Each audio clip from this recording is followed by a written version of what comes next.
Right. என்னன்னு சொன்னால், கடைசியா நாங்க பார்த்திருந்தோம். இந்த நிரம்பல் நெகிழ்ச்சின்ற வகைகள் சம்பந்தமா பார்த்திருந்தோம். சரியா? அப்ப இந்த நிரம்பல் நெகிழ்ச்சின்ற வகைகள் வந்து 5 வகைப்படும் நிரம்பல் நெகிழ்ச்சி அப்படின்றது.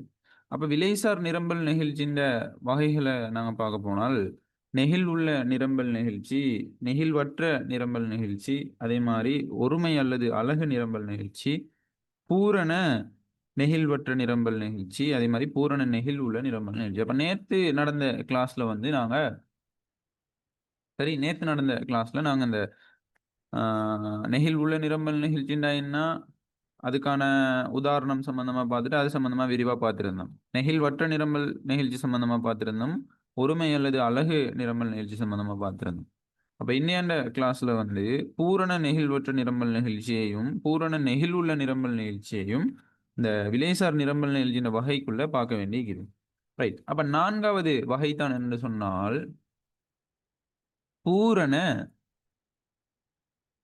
நெகிழ்வற்ற நெகிழ்வற்ற நிரம்பல் நெகிழ்ச்சி. பூரண நெகிழ்வற்ற நிரம்பல் நெகிழ்ச்சி. அதாவது பிஇஎஸ் வந்து 0 காணப்படும். பிஇஎஸ் எப்படி இருக்கும்? விலைசார் நிரம்பல் நெகிழ்ச்சி 0 காணப்படும். சரியா? 0 சார் நிரம்பல் நெகிழ்ச்சி. சரியா? அப்ப நிரம்பல் நெகிழ்ச்சியின் குணகம் வந்து எப்படி இருக்கும்னால் 0 காணப்படும். சரியோ? ரைட். இப்ப நாங்க விஷயத்துக்குள்ள வருவோம். பூரண நெகிழ்வற்ற நிரம்பல் அல்லது விலைசார் நிரம்பல் நெகிழ்ச்சி 0க்கு சமனாக காணப்படுது அப்படின்னு சொன்னா என்ன அப்படின்றத முதலா நீங்க என்ன செய்யணும்னா அண்டர்ஸ்டாண்ட் பண்ணி வச்சுக்கொள்ளணும். ரைட். அப்ப நிரம்பல தீர்மானிக்கிற ஏனைய காரணிகள் சரி. நிரம்பல தீர்மானிக்கிற ஏனைய காரணிகள் மாறாத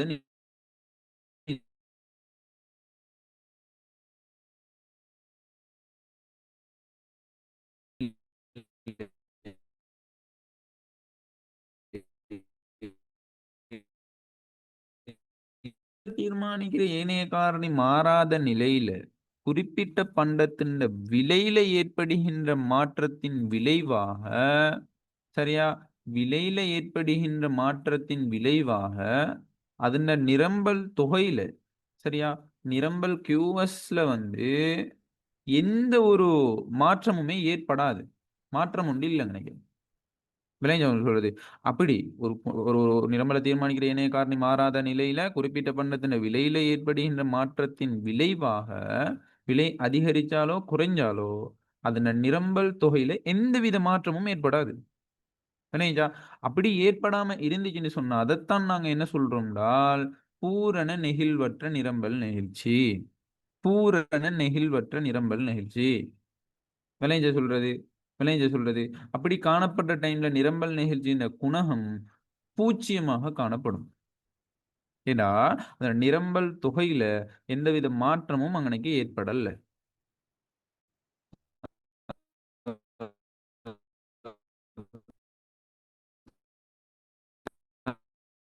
0 0. அப்ப நிரம்பல் கோடு கிடையச்சிக்கு செங்குத்தானதாக காணப்படும். விளைஞ்ச சொல்றது. அல்லது நிலைக்குத்தச்சுக்கு சமாந்தரமாக இருக்கும். அப்ப நிலைக்குத்தச்சு அப்படின்னு சொன்னா என்ன? விலையச்சத்தான் நாங்க நிலைக்குத்து அச்சு அப்படின்னு சொல்லுவோம். கிடையச்சத்தான் நாங்க தொகையச்சு அப்படின்னு தொகையச்சத்தான் நாங்க இந்த கிடையச்சு அப்படின்னு சொல்லுவோம். இந்த கிடையச்சிக்கு செங்குத்தாக இருக்கும். அல்லது நிலைக்குத்தச்சுக்கு சமாந்தரமாக காணப்படும். எப்படியான நிரம்பல் கோடு? எப்படியான நிரம்பல் கோடு? பூரண நெகிழ்வற்ற நிரம்பல் காணப்படுகின்ற நிரம்பல் கோடு. விளைஞ்ச சொல்றது பூரண நெகிழ்வற்ற நிரம்பல் நெகிழ்ச்சின்ற நிரம்பல் கோடு வந்து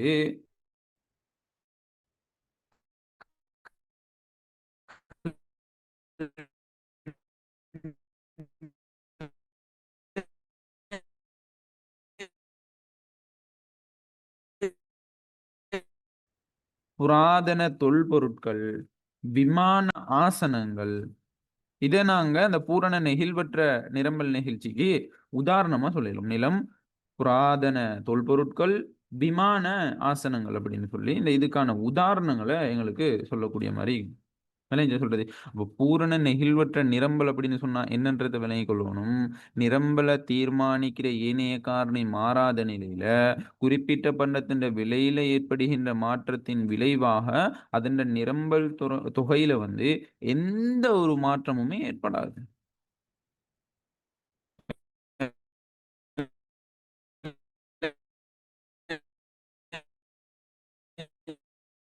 நெகிழ்வற்ற நிரம்பல் அப்படின்னு சொல்லுவோம். விளங்கிச்சா உங்களுக்கு சொல்றது? இப்ப உதாரணமா நாங்க எடுத்தா, இதுல விலை, அதே மாரி நிரம்பல் தொகை. விலை வந்து ரூ. 10ல இருந்து ரூ. 20 அதிகரிக்கிற டைம்ல, அதன நிரம்பல் தொகை வந்து 100ல இருந்து மாற்றம் அடையாது. நிரம்பல் தொகை 100ஆகத்தான் காணப்படும். விலை வந்து ரூ. 10ல இருந்து ரூ. 10ல இருந்து ரூ. 10ல இருந்து ரூ. 20 அதிகரிச்சாலும், அந்த நிரம்பல் தொகை வந்து மாறாது. நிரம்பல் தொகை வந்து எப்படி என்ன செய்யாது? மாறாது. விளங்கிச்சா உங்களுக்கு சொல்றது? அத வந்து நீங்க என்ன செய்யணும் என்றால், தெளிவாக விளங்கிக் கொள்ளணும். தெளிவாக விளங்கிக் கொள்ளணும். சரியா? ரைட். அப்ப உதாரணமா, ഇതിന്റെ நிரம்பல் நெகிழ்ச்சி ഇതിന്റെ பிஇஎஸ் கண்டுபிடிக்க சொன்னால், எங்களுக்கு பிஇஎஸ்ன்ற சமன்பாடு பிஇஎஸ்ன்ற சமன்பாடு டெல்டா கியூஎஸ்ஸின் கீழ டெல்டா பி தர பியின் கீழ கியூஎஸ். சரியா? அப்ப இங்க டெல்டா கியூஎஸ் வந்து 0. எந்த ஒரு மாற்றமும் இல்ல. கியூஎஸ்ல எந்த ஒரு மாற்றமுமே இல்ல. சரியா? நிலையாக ஈக்குது. அதே மாரி விலையில ஏற்படுகின்ற மாற்றம் எவ்வளோ? ரூ. 10. தர இப்ப நாங்க விலைய ரூ. 10ன்னு எடுத்தோம்னு சொன்னா, பிரைஸ ரூ. 10ன்னு எடுத்தோம்னு சொன்னா, கியூஎஸ் நாங்க ரூ. 100ன்னு எடுப்போம். இப்ப 10யும் சுருக்கேலும் 0த்த 100ஆல பிரிச்சா 0 தான் வரும். ஆன்சர். விளங்கிச்சா உங்களுக்கு சொல்றது? அப்ப நல்லா தெளிவாக விளங்கிக் கொள்ளணும். என்னென்று சொன்னால், இப்படி அதாவது பூரண நெகிழ்வற்ற நிரம்பல் காணப்பட்ட டைம்ல, அதன நிரம்பல் நெகிழ்ச்சி குணகம் வந்து 0மாக காணப்படும். 0மாக காணப்படும். அப்ப பூரண நெகிழ்வற்ற நிரம்பல்ன்னு சொன்னா என்ன? நிரம்பல தீர்மானிக்கிற ஏனைய காரணி மாறாத நிலையில, விலை தவிர்ந்த ஏனைய காரணி மாறாத நிலையில, குறிப்பிட்ட பண்டத்தின் விலையில ஏற்படுகின்ற மாற்றத்தின் விளைவாக, அதன் நிரம்பல் தொகையில எந்த மாற்றமும் ஏற்படாது. ஏற்படாது. இதத்தான் நாங்க என்னன்னு சொல்றோம்? பூரண நெகிழ்வற்ற நிரம்பல். அப்ப நிரம்பல் நெகிழ்ச்சி குணகம் 0மாக காணப்படும். சரியா? அப்ப நிரம்பல் கோடு எப்படி இருக்கும்? அதாவது ஆ நிலைக்குத்தச்சுக்கு சமாந்தரமாக இருக்கும். அல்லது கிடையச்சுக்கு செங்குத்தானதாக காணப்படும். இல்லையா? எப்படியும் நாங்க குறிப்பிடேல். சரியா? இவ்வளவு தான் இந்த பூரண நெகிழ்வற்ற நிரம்பல் நிகழ்ச்சிக்குள்ள வார விடயம். அடுத்ததாக நாங்க பார்க்க போறோம். அடுத்ததாக கடைசி அதாவது நிரம்பல் நெகிழ்ச்சியின் வகைக்குள்ள வர கடைசி விஷயம் தான் என்னென்று சொன்னால், கடைசி வகை தான் என்னென்று சொன்னால், பூரண நெகிழ்வுள்ள நிரம்பல். 5வது பூரண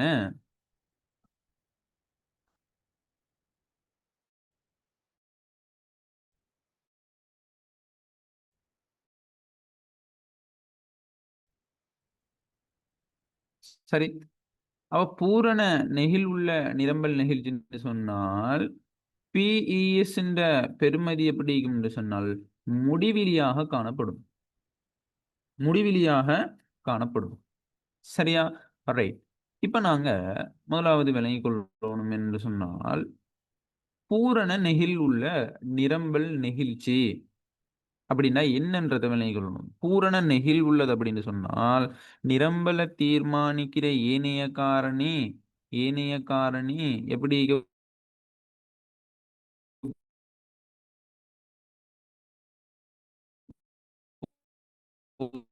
இந்த விலை மாற்றம் வந்து அடையாது. விலையில வந்து எந்த ஒரு மாற்றமுமே ஏற்படாது. மேனேஜர் சம்டைம் சின்னொரு விலை மாற்றம் உண்டு ஈகலாம். இப்ப ரூ. 10லேருந்து ரூ. 1100 அப்படியும் ஈகலாம். உதாரணமா எடுத்துக்கொள்ள இயலும். ஆனா அத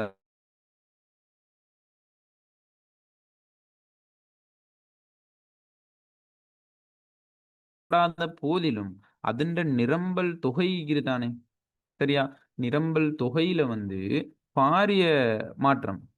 விளங்கிச்சா சொல்றது? பாரிய அளவு மாற்றம் ஒன்று ஏற்படும். இதத்தான் நாங்க என்ன சொல்றோம் என்றால், பூரண நெகிழ்வுள்ள நிரம்பல். பூரண நெகிழ்வுள்ள நிரம்பல்.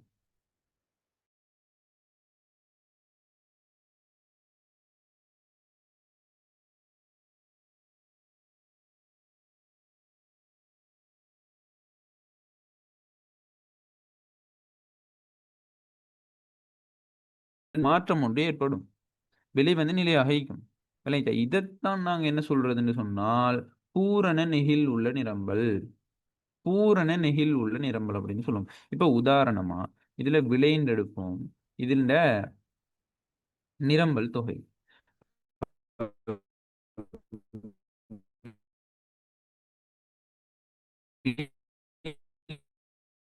200ஆக அதிகரிக்க போகுது. இப்ப பாருங்க, நிரம்பல் தொகையில மாற்றம் ஏற்படுது. ஆனா விலையில மாற்றம் இல்ல. இதைத்தான் நாங்க என்ன சொல்றோம்? பூரண நெகிழ் உள்ள நிரம்பல் அப்படின்னு சொல்றோம். விளைஞ்சா? அப்ப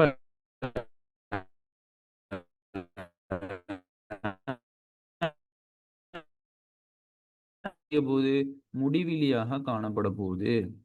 சரியா? அத வந்து நீங்க என்ன செய்யணும்? தெளிவாக விளங்கிக் கொள்ளணும். அதே மாரி, இந்த நிரம்பல் நெகிழ்ச்சி கோடு எப்படி இருக்கும்னு சொன்னால், இந்த இந்த பூரண நெகிழ் உள்ள நிரம்பலுக்கு நெகிழ்ச்சி அ அந்த நிரம்பல் கோடு வந்து கிடையச்சிக்கு சமாந்தரமாக இருக்கு. அப்ப கிடையச்சுன்னு சொல்றது இந்த அ தொகையச்சு. சரியா? கிடையச்சுன்னு சொல்றது எந்த அச்ச? இந்த தொகையச்ச.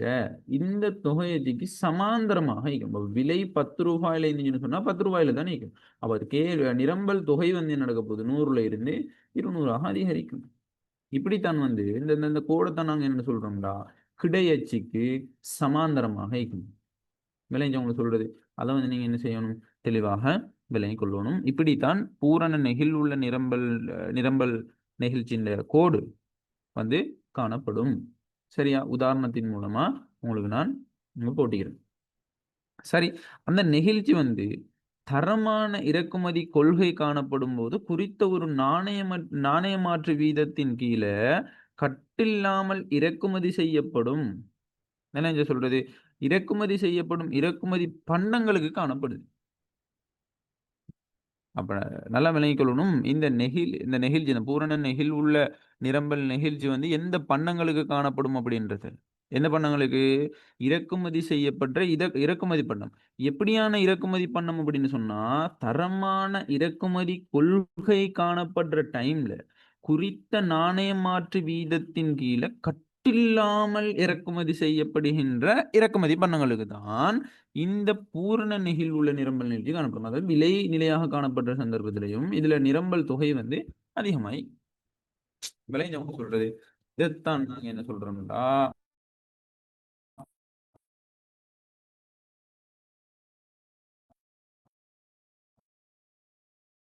இரம் சரியா?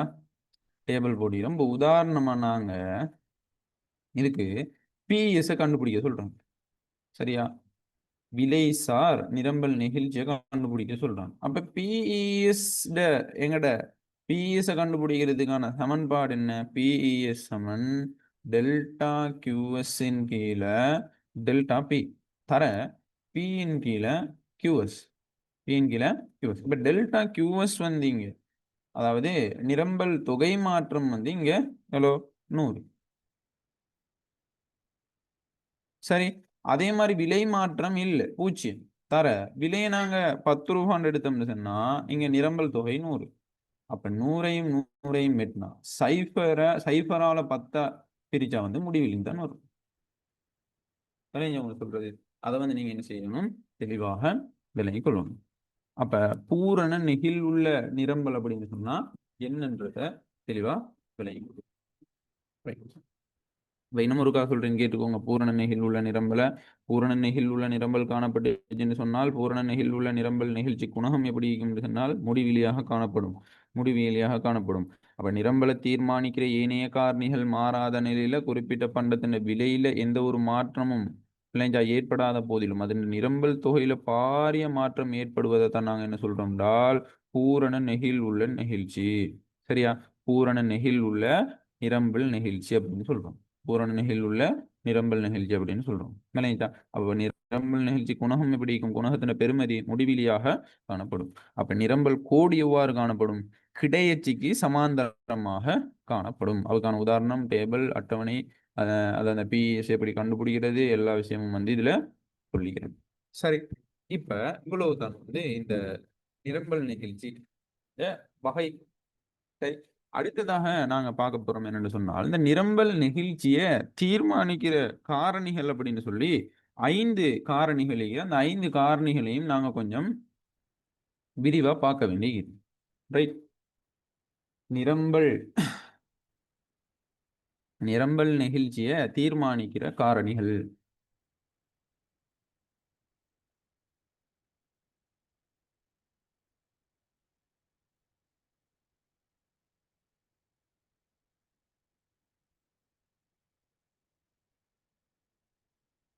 ரைட். இப்ப நிரம்பல் நெகிழ்ச்சியை தீர்மானிக்கிற காரணிகள் அப்படின்னு சொல்லி 5 காரணிகள் இது. அதுல வந்து காரணிகள அசைவு கூடிய தன்மை, அதே மாதிரி பண்டத்தின் தன்மை, அதே மாதிரி களஞ்சியப்படுத்தி வைக்கக்கூடிய ஆற்றல், 4வது விலை மாற்றத்திற்கேற்ப நிரம்பலை மாற்றுவதற்கு எடுக்கிற காலம், அதே மாதிரி தொழில்நுட்பம். இப்படியாக இப்படியாக சரியா காரணிகள அசைவு கூடிய தன்மை, காரணிகள அசைவு கூடிய தன்மை, 2வது வந்து பண்டத்தின் தன்மை, 3வது விடயம் வந்து களஞ்சியப்படுத்தி வைக்கக்கூடிய ஆற்றல், 4வது விடயம் வந்து அதாவது நிரம்பல் நிகழ்ச்சியை தீர்மானிக்கிற காரணிகள்.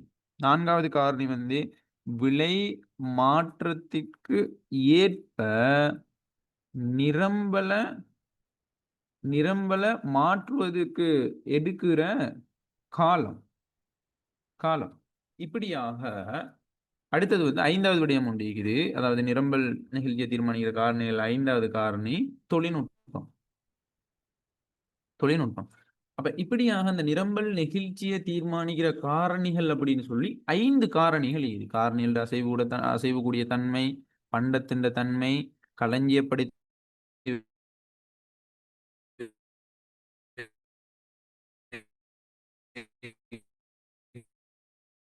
அப்ப காரணிகளோட அசைவு கூடிய தன்மை அப்படின்னு சொல்ல போகல, ஒரு பண்டத்தின் உற்பத்திக்கு பயன்படுத்தப்படும் உற்பத்தி காரணிகள் தானே.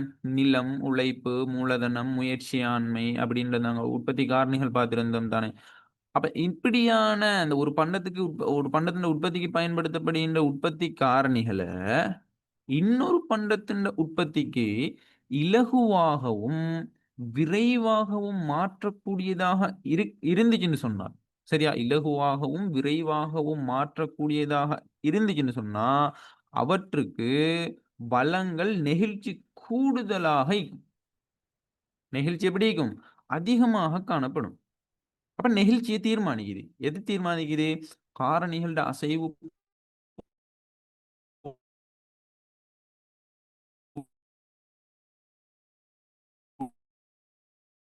பயன்படுத்தப்படுகின்ற உற்பத்தி காரணிகள் தானே. இந்த உற்பத்தி காரணிகளை நாங்க இன்னும் ஒரு உற்பத்திக்குன்னு சொன்னா ஒரு வாசனை திரவியம் நான் வைப்பேன். வாசனை திரவியம், இந்த வாசனை திரவியம்ன்ற இந்த உற்பத்திக்கு வந்து இதுக்காக அந்த சவர்க்கார உற்பத்திக்கு பயன்படுத்துறோம் தானே இந்த உற்பத்தி காரணிகள். அந்த காரணிகளை வாசனை திரவியங்களுக்கு நாங்க பயன்படுத்த இயலும்.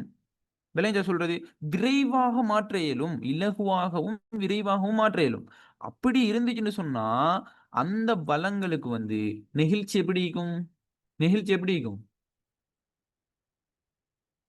அதிகமாக காணப்படும், கூடுதலாக காணப்படும்.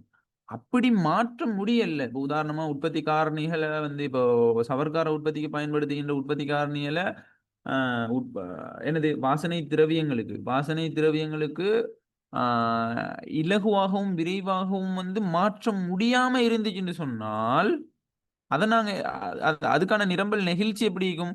குறைவாக காணப்படும். அதாவது நிரம்பல் நெகிழ்ச்சி அற்றதாக இருக்கும். இல்லைங்களா? இதைத்தான் நாங்க என்ன சொல்றோம்னா அந்த காரணிகளோட அசைவுக்கூடிய தன்மை. அப்ப காரணிகளோட அசைவுக்கூடிய தன்மை அதிகமாக இருந்துச்சுன்னு சொன்னா நிரம்பல் வந்து அதிகமாக காணப்படும். காரணிகளோட அசைவுக்கூட தன்மை குறைவாக காணப்பட்டுச்சு அப்படின்னு சொன்னா நிரம்பல் நெகிழ்ச்சி வந்து குறைவாக காணப்படும். நிரம்பல் நெகிழ்ச்சி அற்றதாக இருக்கும். குறைவாக இருந்தால் அற்றதாக இருக்கும். விளைஞ்சவங்க சொல்றது அதை வந்து நீங்க என்ன செய்யணும்? தெளிவாக விளங்கிக் கொள்ளணும். அப்ப காரணிகளோட அசைவுக்கூடிய தன்மைனா என்னன்றது முதலாவது விளங்கிக் கொள்ளணும். ஒரு பொருளுக்காக, ஒரு உற்பத்திக்காக பயன்படுத்தப்படுகின்ற உற்பத்தி காரணிகள் இருக்குது தானே, அந்த உற்பத்தி காரணிகள விரைவாகவும், இலகுவாகவும் வேற ஒரு உற்பத்திக்கு நாங்க பயன்படுத்துறோம் அப்படின்னு சொன்னா, அதிண்ட நிரம்பல் நெகிழ்ச்சி வந்து அதிகமாக காணப்படும். கூடுதலாக காணப்படும். விளைஞ்சு உங்களுக்கு சொல்றேன். அந்த வளங்கள்ட நிரம்பல் நெகிழ்ச்சி வந்து எப்படின்னா அதிகமாக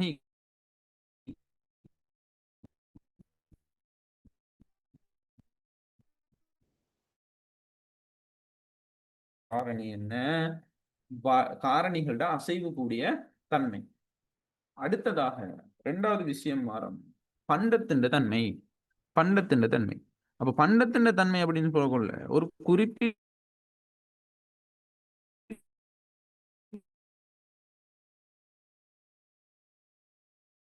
செய்ததுக்கு பிரதீதி செய்யக்கூடியதாக இருப்பின் நிரம்பல் நெகிழ் உள்ளது. விளைஞ்சா அப்போ ஒரு குறிப்பிட்ட பண்டத்துக்கு பண்டம் ஒன்று உற்பத்தி செய்யறதுக்காக பயன்படுத்தப்படுகின்ற வளங்கள் தானே, அந்த வளங்களை வேறு பண்டங்களை உற்பத்தி செய்யறதுக்கு பிரதீடு செய்யக்கூடியதாக இருந்துச்சுன்னு சொன்னா நிரம்பல் அதிகம். நிரம்பல் நெகிழ் உள்ளது. நெகிழ் உள்ளதுன்னா நிரம்பல் நெகிழ்ச்சி குணம் அதிகமாகிக்கும். அப்படி முடியாம இருந்துச்சுன்னு சொன்னா அந்த பண்டங்களை வேற ஒரு பண்டம் ஒன்றோட உற்பத்தி செயல்படுகின்ற வளங்கள் வந்து வேற பண்டங்களை உற்பத்தி செய்யறதுக்கு பிரதீடு செய்யக்கூடியதாக இல்லாம இருந்துச்சுன்னு சொன்னா, முடியாம இருந்துச்சுன்னு சொன்னா நிரம்பல் நெகிழ்வு குறைவாக இருக்கும். நிரம்பல் நெகிழ்ச்சி அற்றதாக காணப்படும். தன் பண்டத்தின் தன்மை வந்து நிரம்பல் நெகிழ்ச்சியை தீர்மானிக்குது. அது குறைவா அல்லது அதிகமான்றது. விளைஞ்சா இது 2வது விடயம். 3வது விடயம் களஞ்சியப்படுத்தி வைக்கக்கூடிய ஆற்றல். சரியா? அப்ப இந்த களஞ்சியப்படுத்தி வைக்கக்கூடிய ஆற்றல் அப்படின்னா, இப்ப இருப்புக்களை பேணி வைக்கிறதுக்கான ஆற்றல் அதிகமாக இருந்துச்சுன்னு சொன்னா, அப்பண்டத்துக்கு வந்து நிரம்பல் நெகிழ்வுள்ளதாக இருக்கும். இப்ப நிரம்பல் நெகிழ்வுள்ளதாக இருந்துச்சுன்னு சொன்னா, நிரம்பல் நெகிழ்ச்சி அதிகமாக இருக்கும்.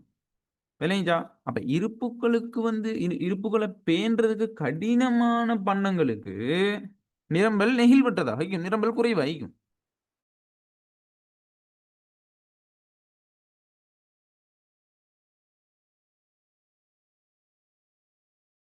ஒரு காரணம் என்னண்டா, அதாவது இருப்புக்களை பேணுவதற்கு வந்து கடினமாக இருக்கிறது. விளைஞ்சா அப்ப பேணி வைக்கிறதுக்கான ஆற்றல் வந்து குறைவாக இருக்கிறது. அப்ப களஞ்சியப்படுத்தி வைக்கக்கூடிய ஆற்றல் அதிகமாக இருந்துச்சுன்னு சொன்னா நெகிழ்வுள்ளதாக இருக்கும்.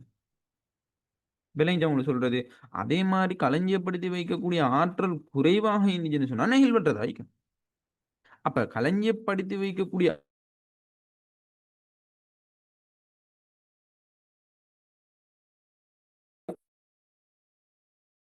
என்னன்னா களஞ்சியப்படுத்தி வைக்கக்கூடிய ஆற்றல். ஆற்றல். விளைஞ்சா அதே மாதிரி அடுத்ததாவது 4வது விலை மாற்றத்துக்கு ஏற்ப நிரம்பல மாற்றுவதற்கு எடுக்கிற காலம். சரியா?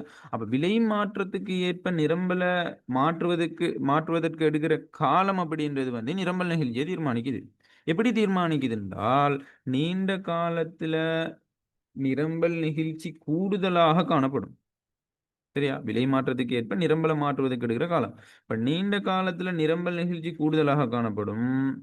என்ன காரணம்டா, நீண்ட காலத்துல காரணிகளோட அசைவுக்கான வாய்ப்புகள் அதிகமாயிக்கும். விளங்கிச்சா? அப்ப உதாரணமா 2 வருஷம், 3 வருஷம் அப்படின்னு போகக்குள்ள வந்து, அந்த காரணிகளின் அசைவுக்கு வந்து அதிகமான வாய்ப்புகள் இருக்குது. அதால நீண்ட காலத்துல நிரம்பல் நெகிழ்ச்சி எப்படி இருக்க போகுது? அதிகமாக இருக்கும். குறுங்காலத்துல நிரம்பலை உடனடியாக அதிகரிக்க இயலாம். நிரம்பல் அதிகரிக்க இயலுமா? அது உடனடியாக அதிகரிக்க இயலுமா? இயலாது. முடியாது. அதால நிரம்பல் நிகழ்ச்சி அற்றதாக காணப்படும். இல்லைங்களா? குறைவாயிக்கும். விலை மாற்றத்துக்கு அமைவாக நிரம்பல வந்து மாற்ற வீதம் வந்து குறைவாயிக்கும்.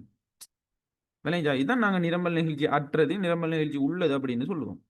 சரியா? பட் நீண்ட காலத்துல என்ன செய்யலும்னா நிரம்பல் நிகழ்ச்சி அதிகமா என்ன காரணம்? நீண்ட காலத்துல உற்பத்தி காரணிகளோட அசைவுக்கான வாய்ப்புகள் அதிகமாயிக்குது. அதிகமாயிக்குது. விளைஞ்சா உங்களுக்கு சொல்றது. அப்ப அதால நிரம்பல் நெகிழ்ச்சி வந்து அதிகமா 2 வருஷத்துலயும், 3 வருஷத்துலயும் நிரம்பல் நெகிழ்ச்சி குணகம் வந்து அதிகமாயிக்கும். அதாவது 1 விட கூடுதலாக ஆயிக்கும். கூடுதலாக ஆயிக்கும். நிரம்பல் நெகிழ்ச்சி வந்து எப்படி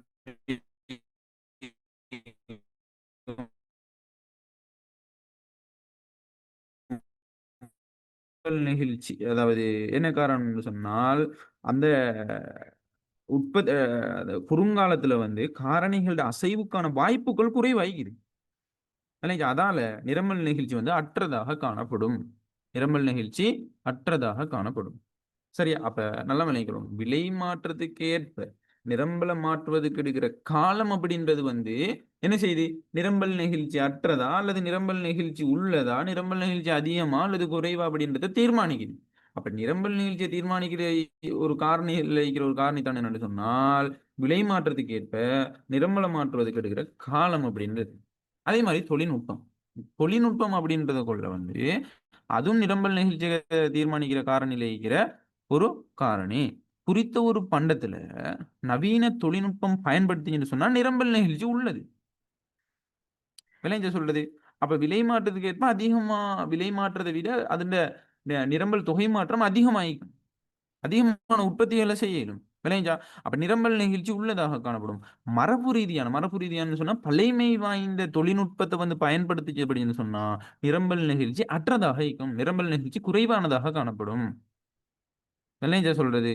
அப்ப தொழில்நுட்பம் அப்படின்றது பயன்படுத்தப்படுகின்ற தொழில்நுட்பத்தின் அடிப்படையிலும் என்ன செய்யப்படுது?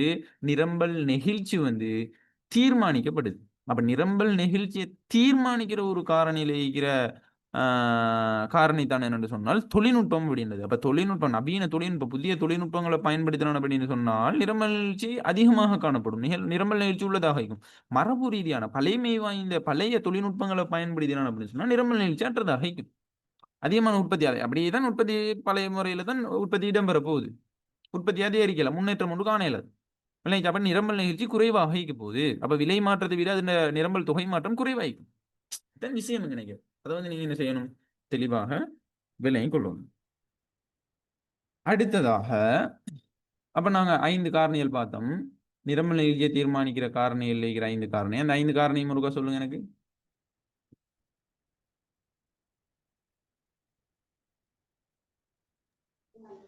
காரணிகளின் அசையக்கூடிய தன்மை, பண்டத்தின் தன்மை, களஞ்சியப்படுத்தி வைக்கக்கூடிய ஆற்றல், விலை மாற்றத்துக்கேற்ப நிரம்பலை மாற்றுவதற்கு இருக்கும் காலம், தொழில்நுட்பம். Very good. சரியா? அப்ப அடுத்ததாக நாங்க பார்க்க போறோம் என்னன்னா, நிரம்பல் நெகிழ்ச்சியின் முக்கியத்துவம் அல்லது பயன்பாடு. சரியா? நிரம்பல் நெகிழ்ச்சியின்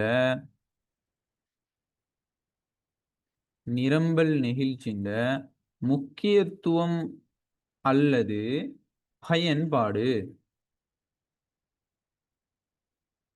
சரி. அப்ப நிரம்பல் நெகிழ்ச்சியின் முக்கியத்துவம் அல்லது பயன்பாடு அப்படின்னு சொல்லி சில விடயங்கள் காணப்படுது. சரியா? அதுல முதலாவது விடயம் தான் என்னன்னு சொன்னால், நிரம்பல் நெகிழ்ச்சியின் முக்கியத்துவத்தில் இருக்கிற ஒரு மிக பிரதானமான ஒரு முக்கியத்துவம், பண்டத்தின் விலை மாறும்போது நுகர்வோண்ட செலவுல அல்லது உற்பத்தியாளரோட வருமானத்துல ஏற்படும் பாதிப்பை எதிர்வு கூற முடியுமாக இருக்கிறது. விளைஞ்ச சொல்லுது. இப்போ உதாரணமா பண்டத்துல எவ்வளோ விலை மாறுதோ அந்த விலை மாற்றத்துக்கு அமைவாக நுகர்வோண்ட செலவு எப்படி மாறப்போகுது அல்லது உற்பத்தியாளரோட வருமானத்துல எப்படி என்ன மாதிரியான எது தாக்கத்தை ஏற்படுத்த போகுது அப்படின்றது எதிர்வு கூற இயலும். விளைஞ்சா இப்போ உதாரணமா இப்படி நாங்க எடுப்போமே, இது நிரம்பல் கோடு. விலை ரூ. 10 இருக்குது. அதுல நிரம்பல் தொகை ரூ. 100 இருக்குது. இப்ப நுகர்வோண்ட வருமானம் எவ்வளவு ஆயிக்கும்? சாரி, நுகர்வோண்ட வருமானம் இல்ல. உற்பத்தியாளரோட வருமானம். அது நுகர்வோண்ட செலவு.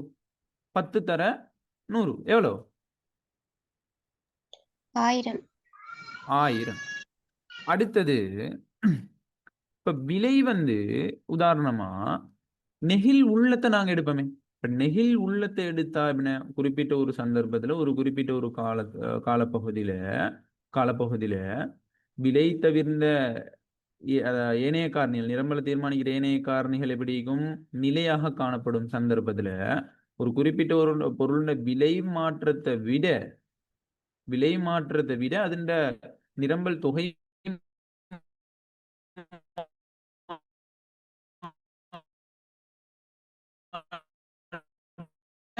நிரம்பல் நெகிழ்ச்சி அப்படின்னு சொல்லுவோம்.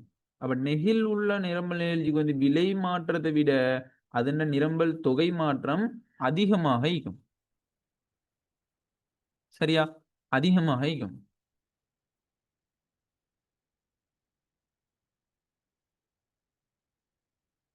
இது வந்து விலை 12 ரூபாய் ஆகிக்கிற டைம்ல இது 200 மாற்றம் அடைய போகுது. இப்ப நீங்க சொல்லுங்க பார்ப்போம்.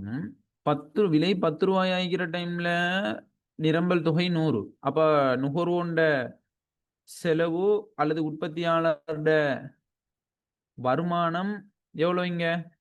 1000. 2வது சந்தர்ப்பத்துக்கு வாங்க. விலை வந்து 12. அதே மாரி நிரம்பல் தொகை 200. அப்ப நுகர்வோண்ட வருமானம் நுகர்வோண்ட செலவு அல்லது உற்பத்தியாளர் வருமானம் எவ்வளவு ஆயிக்கும்? 2400. 2400. சரியா? அப்ப இங்க வந்து நெகிழ் உள்ளதாக காணப்படுற சந்தர்ப்பத்துல நுகர்வோண்ட வருமானத்தையும்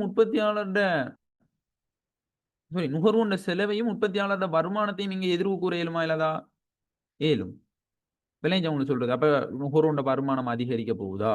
அல்லது நுகர்வோண்ட செலவு வந்து அதிகரிக்க போகுதா? அல்லது உற்பத்தியாளர் வருமானம் வந்து அதிகரிக்க போகுதா? விளைஞ்சா 2மே ஒரே கருத்து தான். நுகர்வோண்ட செலவு உண்டால் நுகர்வோன் செலவழிக்கிறது தான் உற்பத்தியாளருக்கு வருமானமா கிடைக்கும். விளைஞ்சா அப்ப நுகர்வோண்ட செலவு அதிகரிக்குமா? நெகிழ் உள்ளதுல, நெகிழ்வற்றத்துல எப்படியான தாக்கம் ஏற்பட போகுது? அப்ப இப்படி வந்து நுகர்வோண்ட செலவு அல்லது உற்பத்தியாளர் வருமானத்தை என்ன செய்யலும்னு சொன்னா எதிர்வு கூற இயலும். எப்படியான சந்தர்ப்பத்துல பண்டத்தின விலை மாறும்போது நுகர்வோண்ட செலவுல அல்லது உற்பத்தியாளர் வருமானத்துல ஏற்படும்.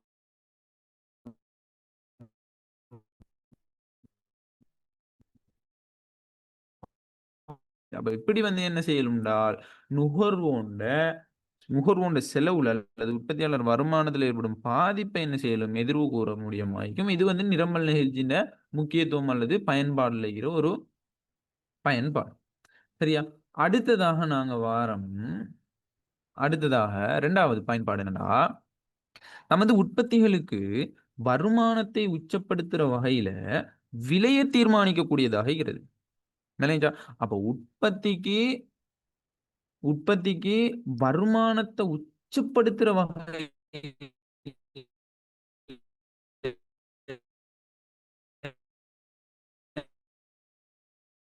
விலை தீர்மானிக்கிறதுக்கு வந்து இந்த நிரம்பல் நிகழ்ச்சி பயன்பட போகுது.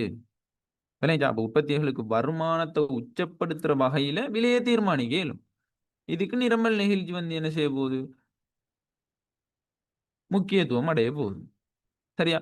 3வது முக்கியத்துவம் என்று சொன்னால், வியாபார நிறுவனங்களுக்கு காணப்படுகின்ற தனியுரிமை சக்திய நிச்சயப்படுத்திக் கொள்ளக்கூடியதாக இருக்கிறது. விளங்கிச்சா? அப்ப வியாபார நிறுவனங்களுக்கு காணப்படுகின்ற தனியுரிமை சக்தியை நிச்சயப்படுத்திக் கொள்ளக்கூடியதாக இருக்கிறது. இது நிரம்பல் நிகழ்ச்சியின் முக்கியத்துவம். அதே மாரி எந்த ஒரு பண்டத்திற்கும் காணப்படுகின்ற பிரதீடு அல்லது இணைப்பு பண்டங்கள் எவை என கண்டுகொள்ள முடியும். இப்ப பிரதியீட்டு பண்டங்கள் எது? இணைப்பு பண்டங்கள் எது? அப்படின்றத வந்து என்ன செய்யலும் அறிந்து கொள்ள முடியும். இது வந்து நிரம்பல் நிகழ்ச்சியின் முக்கியத்துவம். அதே மாரி காரணிகள்ட அசைவு கூடிய தன்மையை வந்து என்ன செய்யலும் இனங்காண இயலும். விளங்குதா? இது சம்பந்தமாவெல்லாம் பார்த்திருந்தோம். விளங்கினா? அப்ப இதுல வந்து என்ன நிரம்பல் நிகழ்ச்சியின் முக்கியத்துவம் அல்லது பயன்பாடு.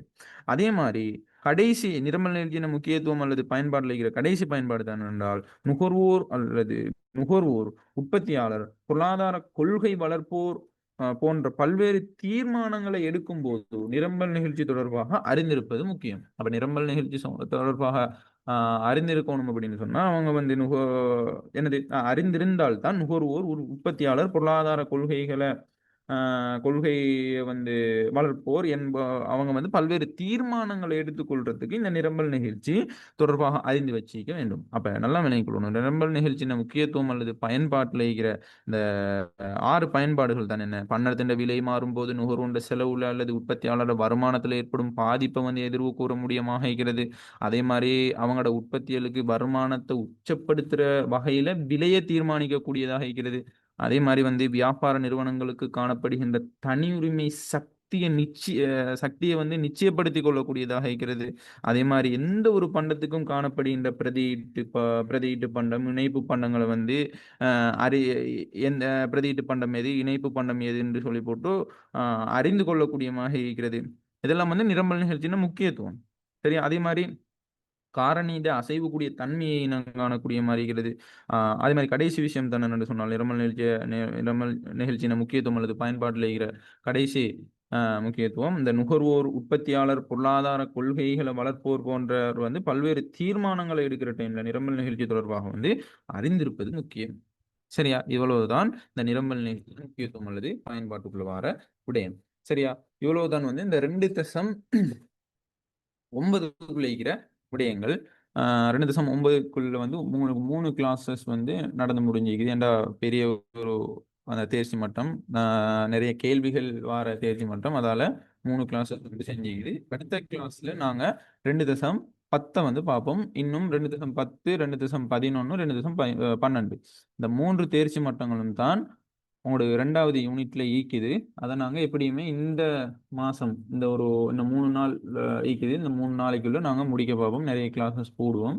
ஸோ கொஞ்சம் ஆக்டிவ் ஆயிருங்க. மெயினான விஷயம் இந்த 2.10ல இருந்து 2.12 வரத்தான் இந்த சந்தை சம்பந்தமா பார்ப்போம். அதுல சமநிலை விலை, சமநிலை தொகை எப்படி கண்டுபிடிக்கிறது, அதுகள் சம்பந்தமா வந்து மாற்றங்கள், இது சம்பந்தமா வந்து எல்லாம் பார்த்தா தான் யூனிட் 3 படிக்கிறதுக்கு எங்களுக்கு இலகுவாயிக்கும். நல்லா விளங்கிக்கொள்ளணும். யூனிட் 3 படிக்கிறதுக்கு எங்களுக்கு யூனிட் 3 நல்லா விளங்கணும், நல்லா கிளியர் ஆகணும். அதுல வந்து டவுட்டுகள் எதுவும் நீக்கப்படாது. நல்லா உள்வாங்கிக் கொள்ளக்கூடிய மாதிரி இருக்கணும்னு சொன்னா இந்த 2வது யூனிட் டோட்டலா தேவைதான். ஆனா 2.10 வந்து நல்ல கிளியரா டீப்பா விளங்கி கொண்டா தான் யூனிட் 3க்கு வந்து யூனிட் 3 வந்து எங்களுக்கு இலகுவா அமைய போகுது. சரியா? லேசா வந்து அந்த உள்வாங்கிக் கொள்ளக்கூடிய மாரி இருக்கும். ஸோ 2.10ல இருந்து 12 வரை மிக முக்கியமான சப்ஜெக்ட். அதுல வந்து எல்லாருமே லைவா ஜாயின் பண்ண பாருங்க. அடுத்த கிளாஸ்ல வந்து நான் குரூப்ல ஆக்டிவ் ஆயிறீங்க. ஏன்னா நாங்க இந்த மாசம் நான் போன கிளாஸ்லயும் சொன்னேன். நெறைய விஷயங்கள். இப்போ இந்த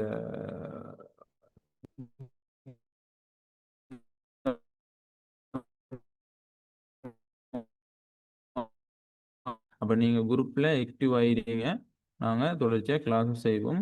என்ன சரி நோட்ஸ் இல்லாட்டி என்ன சரி டவுட் இது சம்பந்தமான என்ன சரி கேள்விகள் என்னதா இருந்தாலும் குரூப்ல ஆக்டிவ் ஆயிருந்து அதுல நீங்க போட்டு அதை கிளியர் பண்ணிக்கோங்க. நாங்க அடுத்த கிளாஸ்ல சந்திப்போம்.